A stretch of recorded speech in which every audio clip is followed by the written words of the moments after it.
Hello everyone and welcome back to the channel. आप सबका channel पर बहुत बहुत स्वागत है।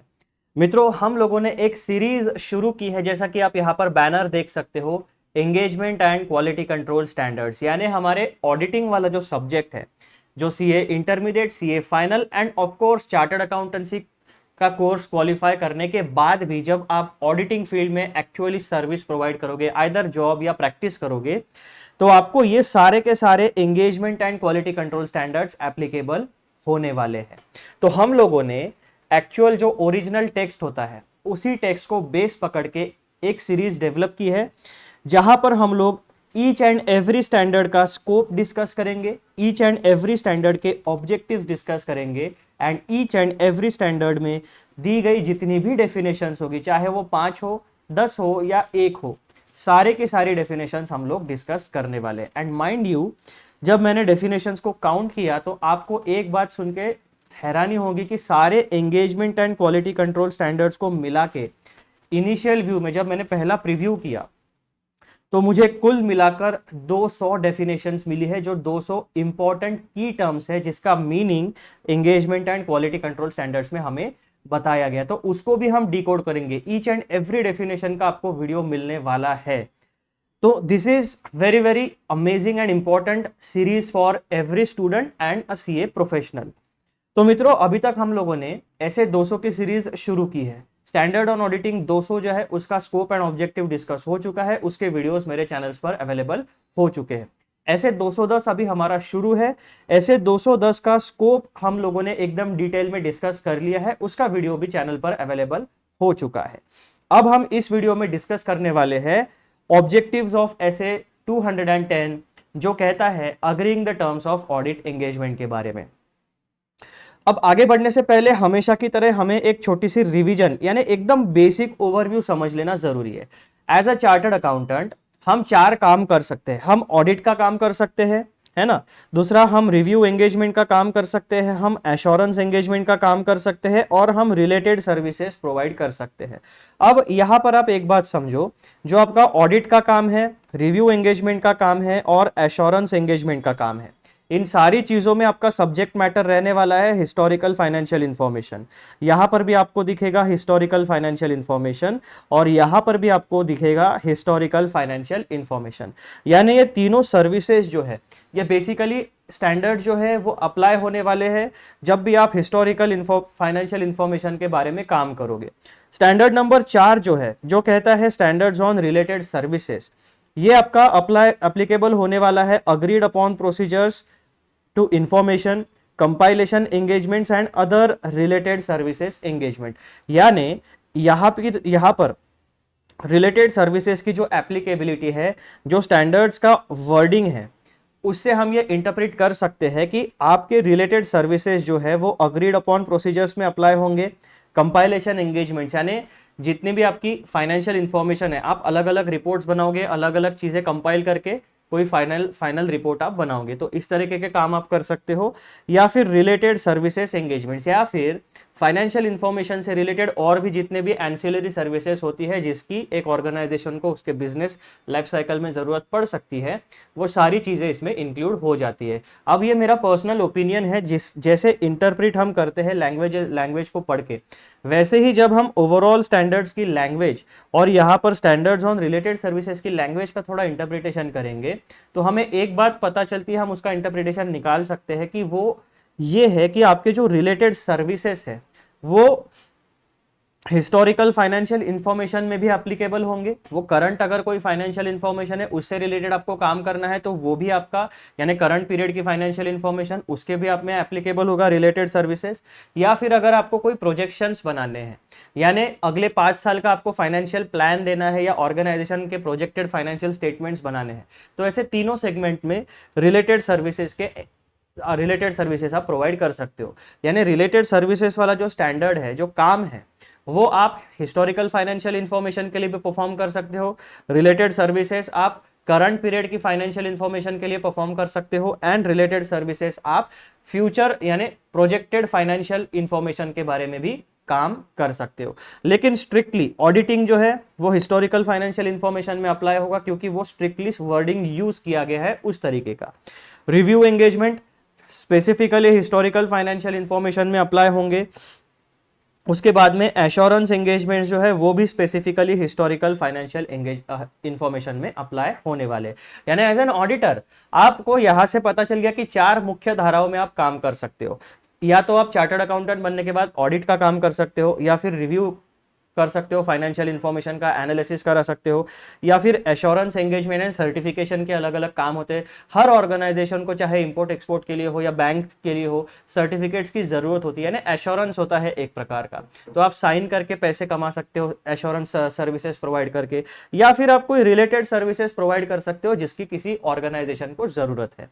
तो ये 4 तरीके की फील्ड्स आपको, प्रोफेशनल फील्ड्स यही से दिख जाती है। अब आपको एक स्किल और डेवलप करनी है as a chartered accountancy student, and future में जाके जब आप चार्टर्ड अकाउंटेंसी प्रोफेशनल बनोगे या कोई चार्टर्ड अकाउंटेंट प्रोफेशनल देख रहा है तो आपके पास ये स्किल होनी चाहिए। वो स्किल कौन सी है? ऑब्जर्व करो, इंफॉर्मेशन को समझो और उससे इंटरप्रिटेशन निकालो, और जो आप इंटरप्रिटेशन निकालते हो वो रियलिस्टिक लाइफ सिनेरियो से कंपेयर करके आपने जो इंटरप्रिटेशन निकाला है वो सही है या गलत है उसका टेस्ट करो, यानी उसको चेक करो कि आप जो इंटरप्रिटेशन निकालते हो वो रियल लाइफ में वैसे ही एप्लीकेबल होता है या उसमें कोई वेरिएशंस होते हैं। तो ये स्किल आपके पास observation, analysis, interpretation and comparing everything with the real life scenarios, तो ये 4 चीजों को मिला के आपका एक स्किल सेट तैयार होना चाहिए। अब सीधा आते हैं उसके बाद, ये 4 चीजें आपको पता चल गई। अब इन 4 एरिया में जब आप सर्विसेज प्रोवाइड करोगे तब आपको as a chartered accountancy firm या chartered accountancy individual standard on quality control 1 ये आपको हमेशा अपने फर्म के लेवल पर, यानी आपके खुद के प्रोफेशनल लेवल पे फॉलो करना पड़ेगा। Standard on quality control applicable रहेगा to all firms conducting above mentioned engagements, यानी इन एरियाज में जब भी आप सर्विस प्रोवाइड करोगे तो SQC 1 में जितने भी एथिकल रिक्वायरमेंट्स, प्रोफेशनल रिक्वायरमेंट्स और जो भी अदर रिक्वायरमेंट्स आपको फुलफिल करने के लिए कहे गए हैं ऑन योर पर्सनल लेवल, वो आपको एज अ प्रोफेशनल ये सारी चीजों को फॉलो करना पड़ेगा।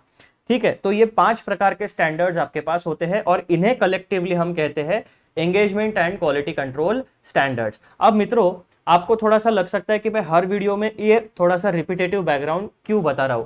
अब यहां पर एक बात है, चैनल पर कैसा होता है, जो यूट्यूब के चैनल है, जो यूट्यूब, मेरा स्पेसिफिक मैं अपना एक्सपीरियंस बताता हूं कि 2 प्रकार के व्यूअर्स होते हैं। एक जो रिपीट यानी रेगुलर व्यूअर्स है वो लोग होते हैं, और ऐसे व्यूअर्स जो नए व्यूअर्स है जिन्होंने मेरा चैनल पहली बार डिस्कवर किया है।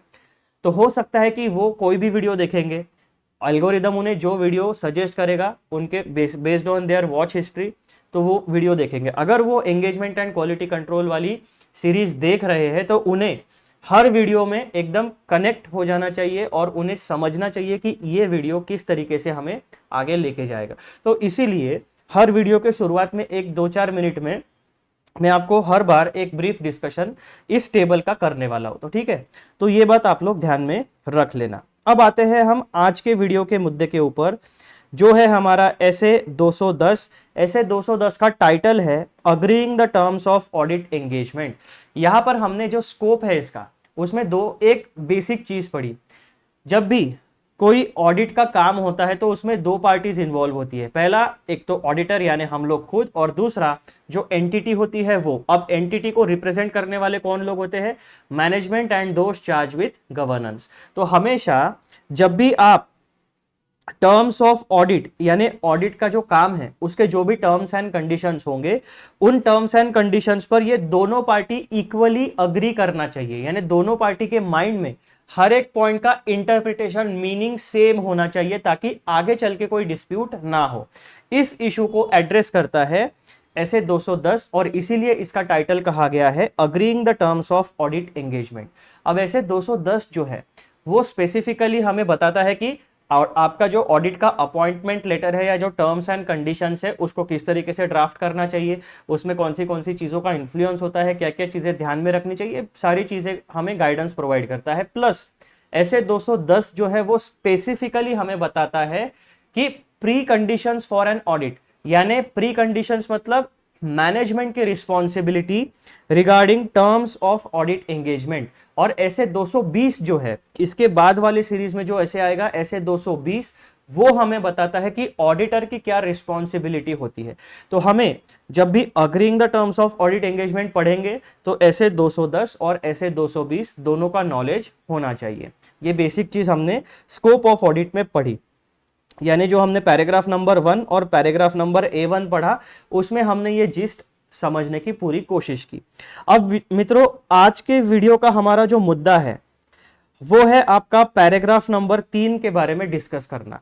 ऐसे 210 पैराग्राफ नंबर 3 जो है वो होता है आपका ऑब्जेक्टिव्स ऑफ SA 210। अब मैं आपको लेके चलता हूं आपके एक्चुअल स्टैंडर्ड्स ऑन ऑडिटिंग में।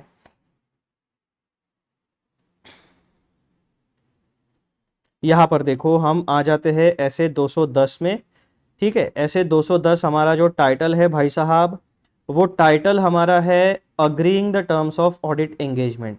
अब मुझे आपको एक बात बता देनी है, जब भी आप कंटेंट्स को देखोगे तो कंटेंट्स में आपको एक इंट्रोडक्शन वाला मेन पैराग्राफ मिलेगा, उसमें सबसे पहला पॉइंट आपको मिलेगा स्कोप ऑफ एसे, ठीक है। उसके बाद में आप देखोगे ऑब्जेक्टिव्स मिलेगा और उसके बाद में आप देखोगे डेफिनेशंस। यानी कुल मिलाकर 1, 2 और 3 पूरे के पूरे कंटेंट्स में से ये 3 सेगमेंट्स हम लोग अपनी सीरीज में डिस्कस करते हैं। अब यहां पर आप देखो जो ऑब्जेक्टिव ऑफ ऐसे 210 है वो आपको मिलेगा पैराग्राफ नंबर 3 में। यहां पर जो दिया जाता है वो पेज नंबर नहीं है, स्टैंडर्ड के जो डॉक्यूमेंट्स है यहां पर वो पैराग्राफ नंबर होता है और वो आपको दिया जाता है पैराग्राफ नंबर 3 में। तो जब भी आपको ऐसे 210 के ऑब्जेक्टिव्स देखने हैं आप प्रेफर करोगे पैराग्राफ नंबर 3। इसी के साथ साथ आप देखोगे कि हर एक स्टैंडर्ड ऑन ऑडिटिंग 2 सेगमेंट्स में डिवाइड किया जाता है। सबसे पहला सेगमेंट उसका होता है एक्चुअल कोर मटेरियल, ठीक है। और उसके बाद में आप एक सेगमेंट देखोगे जो आपका होता है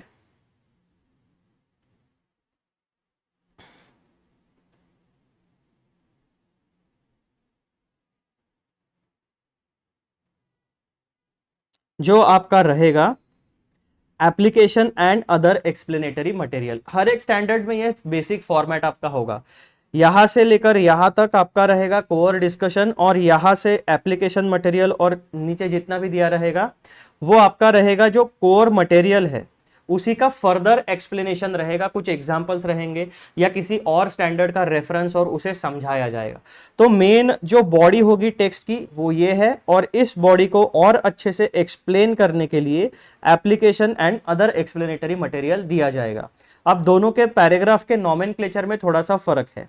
यहां पर आपका प्लेन पैराग्राफ नंबर 1, 2, 3 इस तरीके से चलेगा और जो भी application and other explanatory material है उसको हम रेफर करेंगे paragraph number A1, paragraph number A2, paragraph number A3 and so on. ये this A represents the application and other explanatory material. तो ये इसका बेसिक स्ट्रक्चर हो गया किसी भी स्टैंडर्ड ऑन ऑडिटिंग का। अब मैं आपको लेके चलता हूं पैराग्राफ नंबर 3 में जो कि है हमारे ऑब्जेक्टिव ऑफ स्टैंडर्ड SA 210, ठीक है मित्रों, ठीक है। ये वाला आपका पैराग्राफ नंबर 3 है। यहां पर आपको एक छोटा सा स्टेटमेंट, ये वाला एक लाइन का स्टेटमेंट पढ़ना है, पॉइंट नंबर A और पॉइंट नंबर B पढ़ना है। तो बस इतने चीजों को हमें इस वीडियो में, पहले तो हम ओरिजिनल टेक्स्ट पढ़ेंगे और उस ओरिजिनल टेक्स्ट को हम प्रॉपरली डिकोड करेंगे। तो ये बेसिक स्ट्रक्चर आपको दिखाना जरूरी था, इसलिए मैंने आपको ये बेसिक स्ट्रक्चर यहाँ पे शो कर दिया है। अब हम आने वाले हैं हमारे वापस नोट्स में जहां पर हम इस पैराग्राफ को अच्छे से पढ़ेंगे। तो पैराग्राफ नंबर 3 क्या कहता है?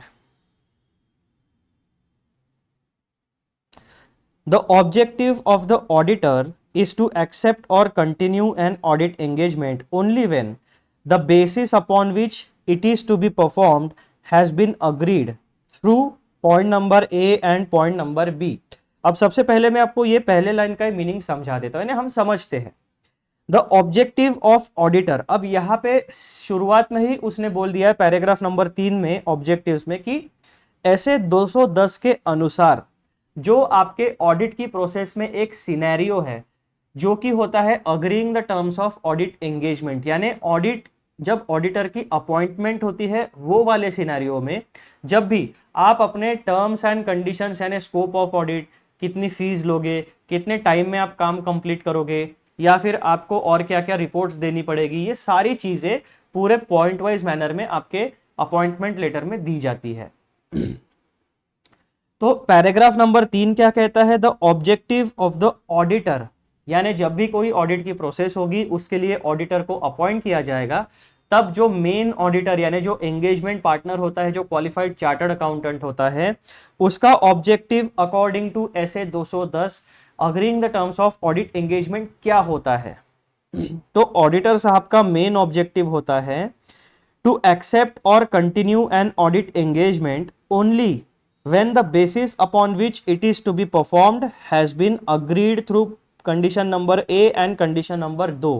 यानी ऐसे 210 कहता है कि मित्रों, जब भी आप एज एन ऑडिटर कोई एंगेजमेंट एक्सेप्ट या कंटिन्यू करते हो, तब एक्सेप्टेंस और कंटिन्यूअस ऑफ एंगेजमेंट तभी करना जब आपके कंडीशन नंबर 1 और कंडीशन नंबर 2 फुलफिल हो जाए। अगर इसमें से एक भी कंडीशन फुलफिल नहीं होती है तो आपको ऑडिट एंगेजमेंट जो है उसको एक्सेप्ट नहीं करना चाहिए या फिर उस ऑडिट एंगेजमेंट को कंटिन्यू नहीं करना चाहिए। क्लियर हो गया? ये होता है ऑब्जेक्टिव।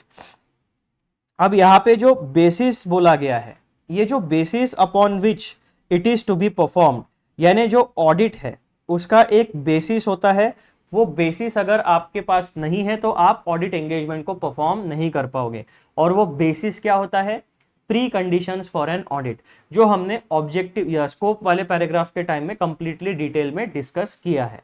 लेकिन वहां पर एक छोटा सा डिस्क्लेमर भी मैंने दिया था कि जो pre conditions for an audit है वो आपके पैराग्राफ नंबर 6 और पैराग्राफ नंबर A2 से लेकर A20 तक डिस्कस किया गया है, जो अभी हमारे डिस्कशन का मैटर नहीं है। तो जिन भी बच्चों में एक अपना खुद का इंटरनल ड्राइव है, एक इंटरनल मोटिवेशन है, जो पढ़ना चाहते हैं वो उस पैराग्राफ को जाके पढ़ सकते हैं। मैंने वहां पर रेफरेंस दे दिया था।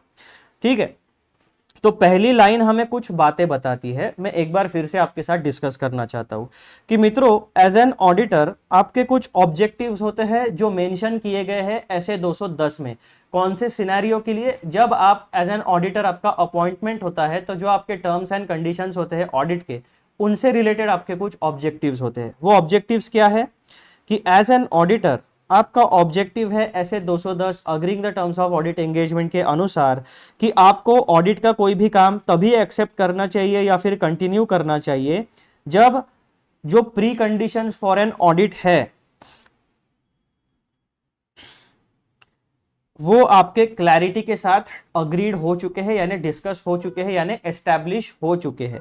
अब वो प्री कंडीशंस यानी बेसिस कौन से होते हैं? तो point number A, establishing whether the pre conditions for an audit are present. तो सबसे पहली कंडीशन आपको एक बात ध्यान में रखनी है कि हमेशा ऑडिट एंगेजमेंट एक्सेप्ट या कंटिन्यू करने से पहले establish whether the pre conditions for an audit are present, यानी जो मैनेजमेंट की रिस्पॉन्सिबिलिटी है उन सारे के सारे पॉइंट्स पर आपका यानी ऑडिटर का और मैनेजमेंट का सेम अग्रीमेंट होना चाहिए। पॉइंट नंबर 2 यानी कंडीशन नंबर दूसरी क्या होनी चाहिए? Confirming that there is a common understanding between the auditor and management and where appropriate those charged with governance of the terms of the audit engagement। तो सबसे पहली कंडीशन आपको क्या करना है? establish pre conditions for an audit। और दूसरा, जो आप प्री कंडीशंस एस्टैब्लिश करोगे उसमें आपका और मैनेजमेंट या दोस्त चार्ज विद गवर्नेंस का कॉमन अंडरस्टैंडिंग होना चाहिए।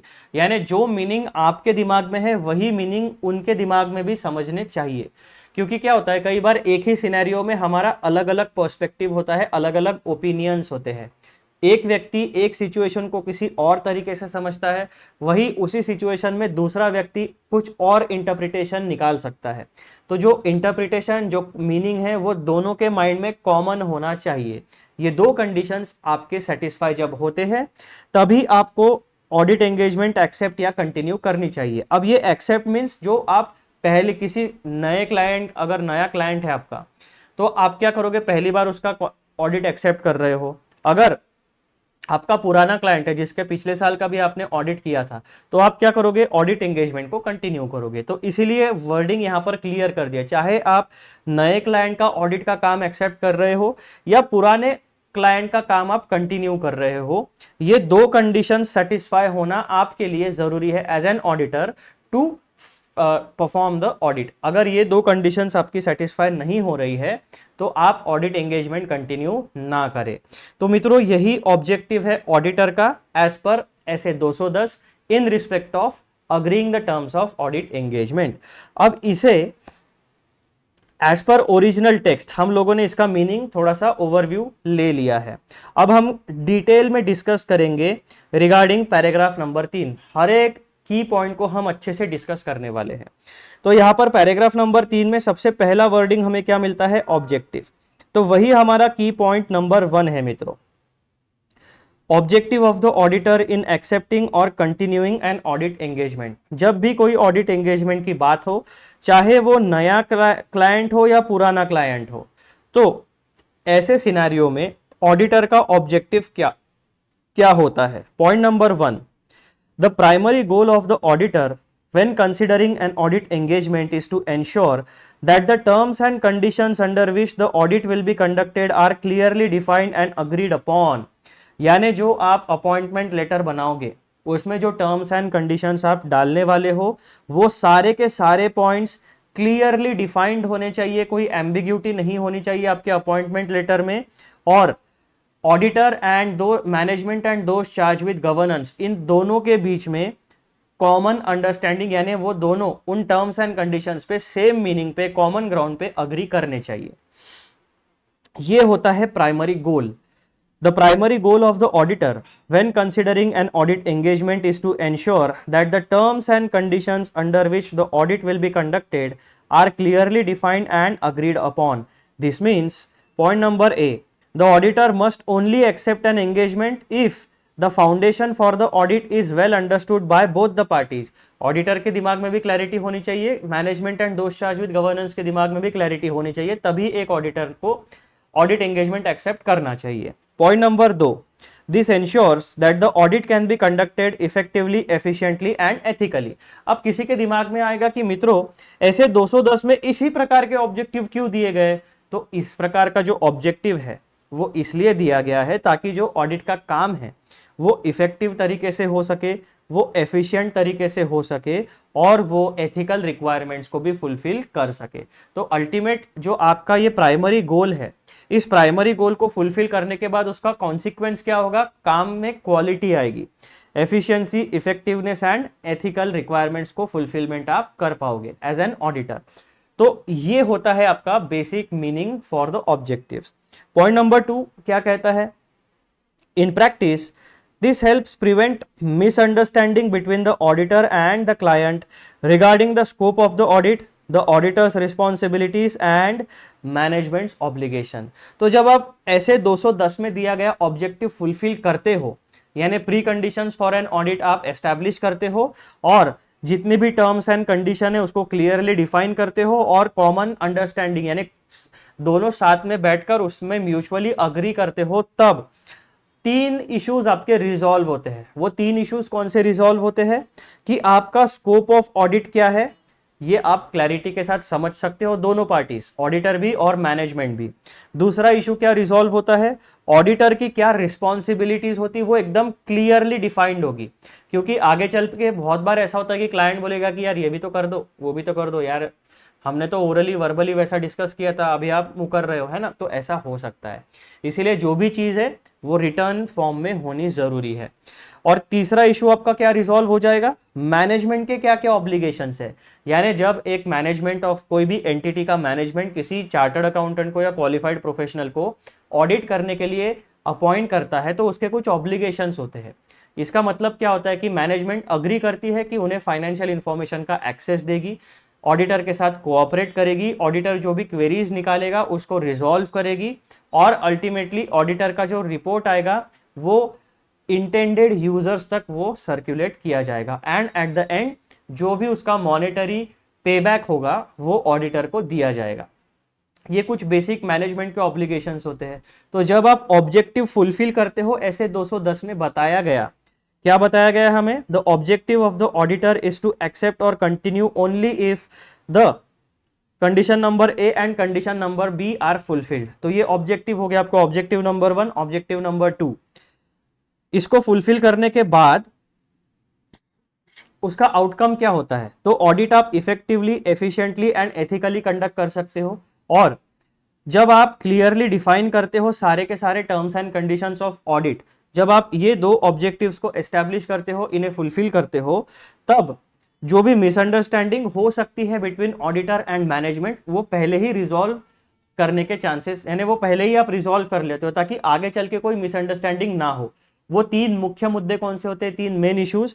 वो होता है कि आपका स्कोप ऑफ ऑडिट एकदम क्लियरली डिफाइन हो जाता है, ऑडिटर साहब को पता चल जाता है कि मुझे क्या क्या काम करना है, कौन से फाइनेंशियल इंफॉर्मेशन मुझे एक्सेस चाहिए ताकि मैं उस पर sufficient appropriate audit evidence gather कर सकूं, रीजनेबल एश्योरेंस जनरेट कर सकूं और अपना ओपिनियन शेप अप कर सकूं। मुद्दा नंबर 2, दूसरा मुद्दा क्या इशू रिजॉल्व होता है कि उस टर्म्स एंड कंडीशंस के क्लैरिटी की वजह से ऑडिटर की क्या क्या रिस्पॉन्सिबिलिटीज होगी, ये जो लीगल रिस्पॉन्सिबिलिटीज होती है वो एकदम क्लियरली पता चल जाएगा। अगर उसमें से कोई रिस्पॉन्सिबिलिटी फुलफिल ऑडिटर नहीं कर पाया तो उस पर लीगल एक्शन हो सकता है, ठीक है। Same applies to management.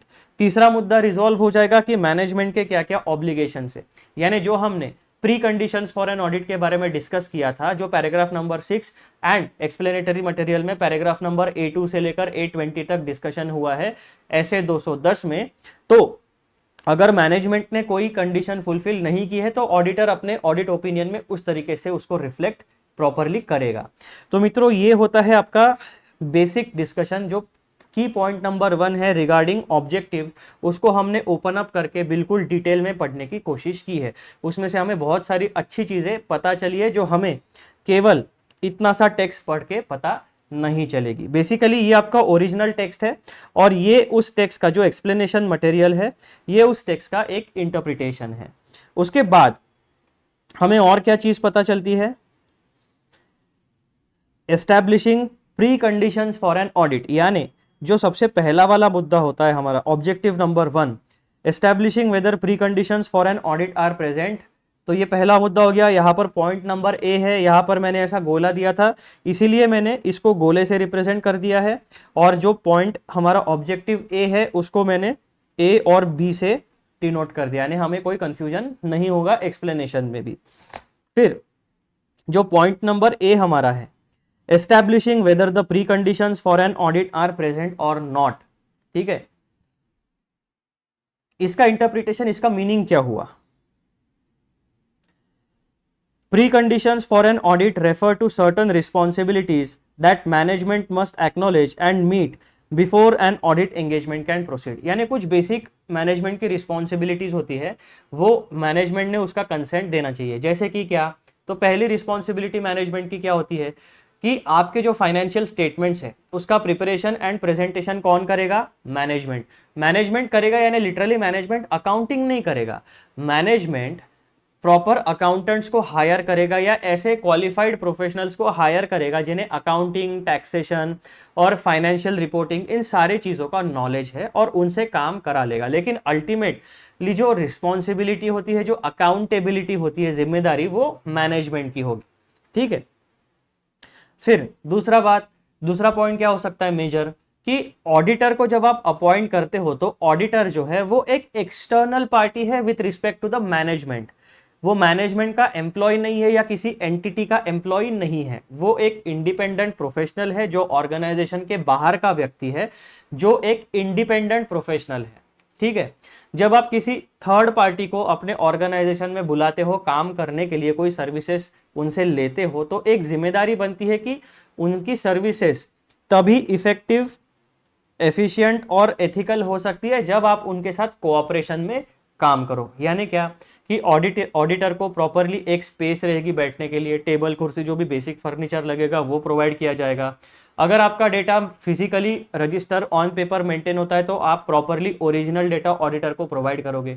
अगर आपका डेटा डिजिटली कंप्यूटर सिस्टम में या किसी ERP सॉफ्टवेयर में सेव किया जाता है तो ऑडिटर को आप प्रॉपर ऑथराइजेशन प्रोवाइड करके उनको उस डेटा का एक्सेस दोगे। उसके बाद में जो भी मैनेजमेंट है, जो भी एम्प्लॉयज है, जो रिस्पॉन्सिबल है अकाउंटिंग के लिए, फाइनेंशियल रिपोर्टिंग के लिए, आप उन व्यक्तियों का एक्सेस ऑडिटर को दोगे for the purposes of inquiry या जो भी ऑडिटर की एनालिटिकल या सब्सटैंटिव प्रोसीजर्स होती है उसके लिए।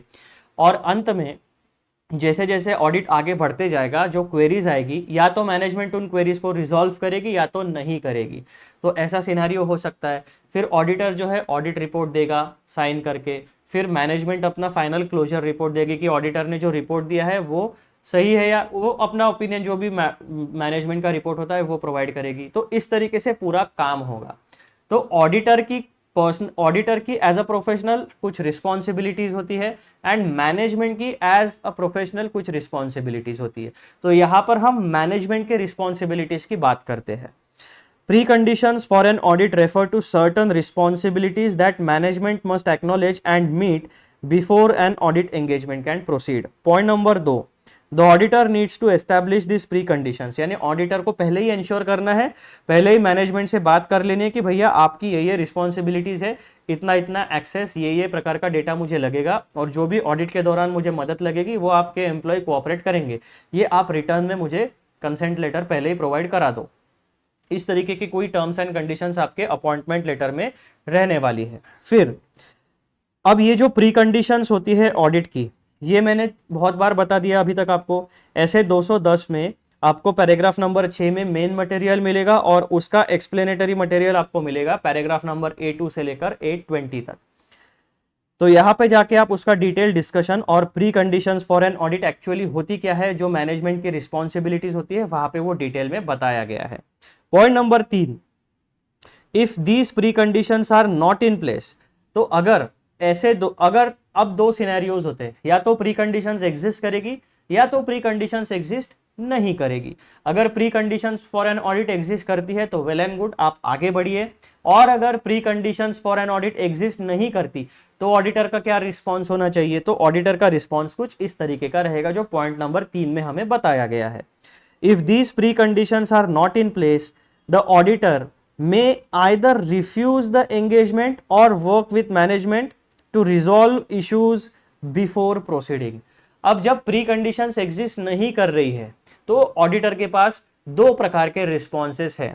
या तो आप एंगेजमेंट एक्सेप्ट मत करो, काम करने के लिए रिफ्यूज कर दो, या तो आप मैनेजमेंट के साथ बैठिए और जो भी इश्यूज आपको लगते हैं in agreeing the terms of audit engagement, उन इश्यूज को ऑडिट का काम शुरू करने से पहले रिजॉल्व कर लीजिए और क्लैरिटी के साथ टर्म्स एंड कंडीशंस को एस्टैब्लिश कर लीजिए।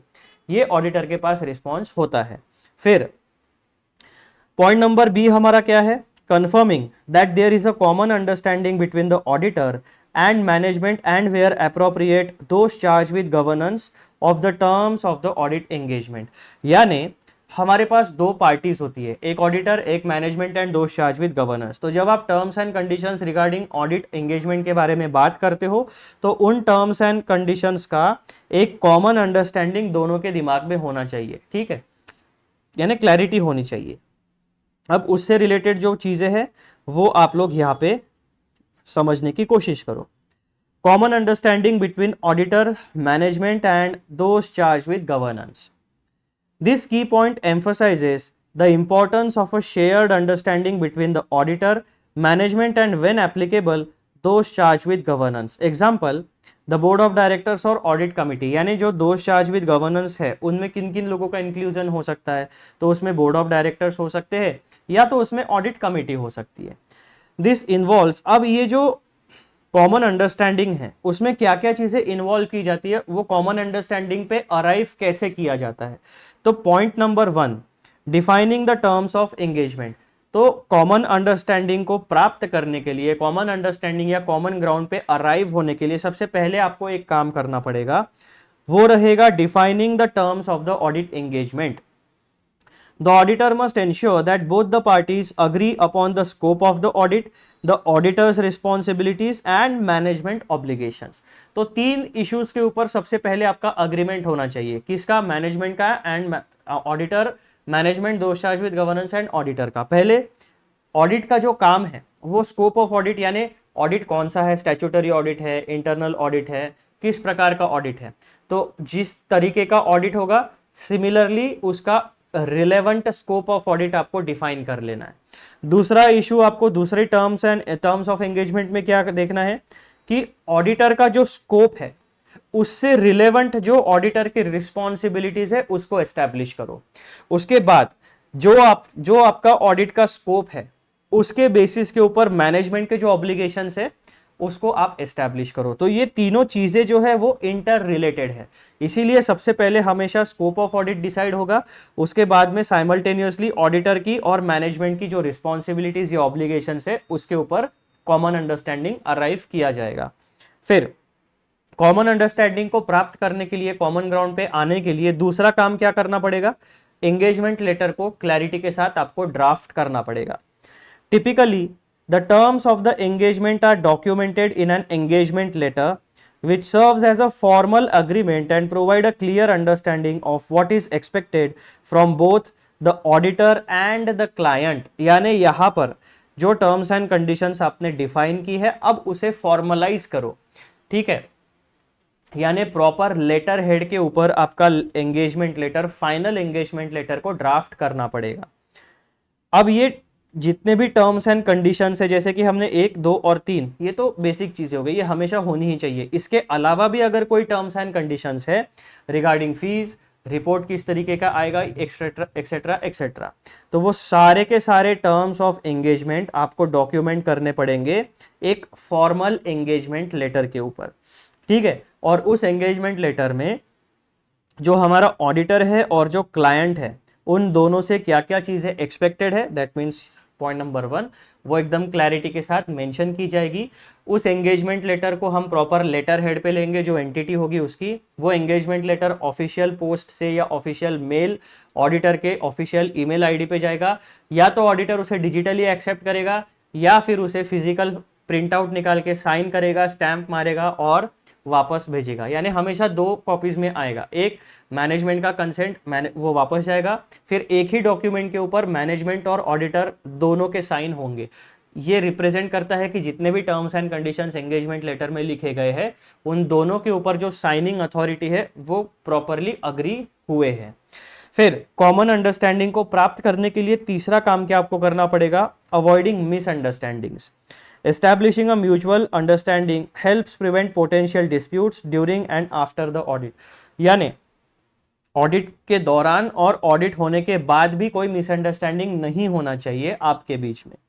For example, if management later disputes the auditor's role, the engagement letter can clarify what was agreed upon, avoiding confusion or legal issues। अब ऐसा हो सकता है कि आगे चलकर कोई व्यक्ति ने ठान ही लिया कि डिस्प्यूट करना ही है, या अगर मैनेजमेंट की ओर से कुछ गलती निकल के आती है या ऑडिटर की ओर से कुछ गलती निकल के आती है, तो कोई भी व्यक्ति जिसका लीगल इम्पैक्ट होने वाला है निगेटिवली उसके ऊपर, तो वो अपनी गलती तो कभी मानेगा नहीं, बराबर है। वो हमेशा देखेगा कि मैं अपना बर्डन, अपनी गलती किसके सर माथे पे मार के मैं खुद फ्री हो जाऊं। तो ऐसे जो केसेस होते हैं इनकी वजह से डिस्प्यूट्स निर्माण होते हैं। अब ये मिसअंडरस्टैंडिंग और डिस्प्यूट ना हो इसीलिए आपको एकदम फॉर्मली रिटर्न फॉर्मेट में सारे के सारे टर्म्स एंड कंडीशंस एकदम डिटेल में क्लैरिटी के साथ ड्राफ्ट करके साइन करने पड़ेंगे। तो मित्रों, जो कॉमन अंडरस्टैंडिंग होता है between auditor and management and those charge with governance, उसको प्राप्त करने के लिए आपको ये 3 चीजें करना जरूरी हमेशा के लिए रहने वाला है। तो अब ये जो पॉइंट नंबर यानी बेसिकली जो हमारा पैराग्राफ नंबर 3 है, objectives of auditor for specifically ऐसे 210, जो कि होता है एक specific scenario agreeing the terms of audit engagement. अब इस पूरे डिस्कशन का हम एक बेसिक कंक्लूजन देखते हैं। वो कंक्लूजन क्या कहता है, ऐसे 210 agreeing the terms of audit engagement emphasizes that the auditor should only accept or continue an engagement when both the preconditions for the audit are established and when there is a clear mutual understanding of the terms। Point number 2, this process ensures a solid foundation for conducting the audit in a professional and ethically compliant manner। अब यहाँ पे जो compliant manner है वो ethics के बारे में आपका compliance होना चाहिए। तो मित्रों, ऐसे 210 का मेन ऑब्जेक्टिव क्या होता है कि वो ऑडिटर को ये बताना चाहता है कि मित्रों, ऑडिटर साहब, तभी आप कोई ऑडिट एंगेजमेंट एक्सेप्ट करना या कंटिन्यू करना जब ऑडिट के जो प्री कंडीशंस होते हैं वो प्रॉपरली क्लैरिटी के साथ एस्टैब्लिश किए गए हैं। अगर ऑडिट के जो प्री कंडीशंस है यानी ऑडिटर की जिम्मेदारी और मैनेजमेंट की जिम्मेदारी, अगर ये क्लैरिटी के साथ एस्टैब्लिश नहीं किए गए हैं, कॉमन अंडरस्टैंडिंग आपके पास दोनों के पास नहीं है, तो कभी भी आप ऑडिट एंगेजमेंट को एक्सेप्ट मत करना, आगे मत बढ़ना। क्यों? क्योंकि फिर अगर आपने क्लैरिटी के साथ टर्म्स एंड कंडीशंस को डिफाइन नहीं किया है तो आपके बीच में मिसअंडरस्टैंडिंग आगे चलकर हो सकते हैं। ठीक है, उसमें से लीगल इश्यूज भी आ सकते हैं, आपका भी प्रोफेशनल टाइम खराब होगा, क्लाइंट का भी प्रोफेशनल टाइम खराब होगा, पैसा भी खर्चा होगा, वो बात अलग, रेप्यूटेशन डैमेज हो जाएगी, वो बात अलग, और दिमाग खराब हो जाएगा, फ्रस्ट्रेशन आ जाएगा जुडिशियल सिस्टम में जाके, वो बात अलग। तो ये सारी चीजें अवॉइड करो। जो ऐसे 210 आपको गाइडेंस देता है regarding pre conditions for an audit, वो दोनों कंडीशंस आपका जिम्मेदारी है एज एन ऑडिटर, पहले ही एस्टेब्लिश करो, पहले ही सब सारे कदम एकदम फूक फूक के एकदम कॉशियसली चलो, ताकि आगे चलकर किसी प्रकार का कोई लीगल डिस्प्यूट आपके साथ ना हो पाए, आपका प्रोफेशनल टाइम खराब ना हो, आपका कॉस्टिंग ना बढ़े, आपका फाइनेंशियल या लीगली या रेप्यूटेशन में किसी प्रकार का कोई डैमेज निर्माण ना हो। तो ये इश्यूज पैराग्राफ नंबर 3 में मित्रों हम लोगों ने डिस्कस किए हैं, और ये वीडियो होता है समाप्त। अगले वीडियो में हम आएंगे नए स्टैंडर्ड ऑन ऑडिटिंग के साथ, जो हमारा रहेगा, मैं भी देख लेता हूं एक बार, मुझे भी याद नहीं आ रहा अभी कौन सा स्टैंडर्ड है इसके बाद। मित्रों इसके बाद हमारे पास आने वाला है स्टैंडर्ड्स की सीरीज में, 200 की सीरीज में ऐसे 220 कहता है मित्रों quality control for an audit of financial statements. तो इस स्टैंडर्ड ऑन ऑडिटिंग का हम स्कोप एंड ऑब्जेक्टिव्स एकदम तरीके से डिटेल में डिस्कस करने वाले हैं। आई होप कि अभी जो हमने ऐसे 210 के बारे में डिस्कशन किया उससे आपके नॉलेज में वैल्यू एडिशन हुआ, आपको क्लैरिटी के साथ वो सारी चीजें समझ में आई। और आगे बढ़ने से पहले एक छोटी सी रिक्वेस्ट, चैनल को सब्सक्राइब करिए, वीडियोस को पूरा देखिए, लाइक करिए, शेयर करिए, ताकि मैं भी ग्रो करूं, आपका नॉलेज भी ग्रो करे, साइमल्टेनियसली दोनों एक साथ ग्रो करे।